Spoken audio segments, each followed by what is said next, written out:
भाई साहब ज़रा गौर से सुने मुफ्ती साहब की बात। ये कहते हैं कि मैं पूरे इंडिया का इमाम हूँ और इस्लाम की बुनियादी 5 चीज़ों को बता रहे हैं जिसे हर मुसलमान शायद सही सही जानता है, लेकिन शायद इनको पता नहीं है, या पता हो तो अपनी कुर्सी बताने के चलते ये गलत बयानी कर रहे हैं। सुनिए इनकी वीडियो को और बताइए कमेंट करके कि उन्होंने क्या क्या गलत किया है।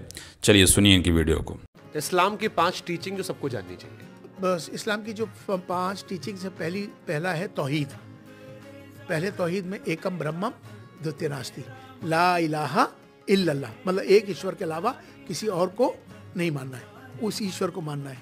दूसरा नमाज, जो हर मुसलमान के ऊपर फ़र्ज़ है कि उसे 5 टाइम नमाज अदा करनी है, किसी सिचुएशन में भी आपको नमाज पढ़नी पड़ेगी। उसके बाद ज़कात, 2.5% की ज़कात दी जाती है साल में। आपने जो प्रॉफिट कमाया, जो आपका पास आमदनी है, उस आमदनी में से आपको 2.5% गरीबों में बांटना है। हिंदू मुसलमान नहीं है उसमें, इंसानों को बांटना है, गरीबों को बांटना हो, कोई भी हो सकता है। 2.5% गरीबों को तकसीम करो, ये ज़कात।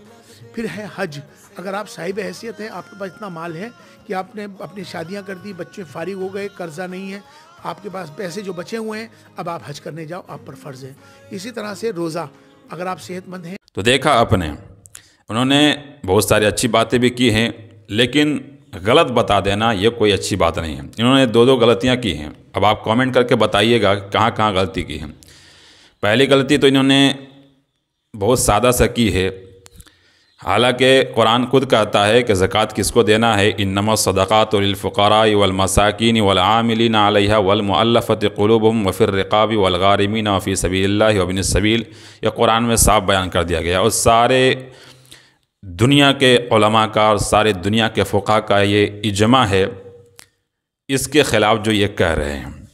बहरहाल इन्होंने कैसे कह दिया। दूसरी ये कि हज इनके हिसाब से मतलब शादी ब्याह कर दो बच्चे की, बूढ़े हो जाओ तब हज करने जाओ। हालांकि कुरान क्या कहता है, वलिल्लाहि अलन्नासि हिज्जुल बैति मन इस्तता इलैहि सबीला, जो ताकत रखता हो रास्ते की उस पे हज है।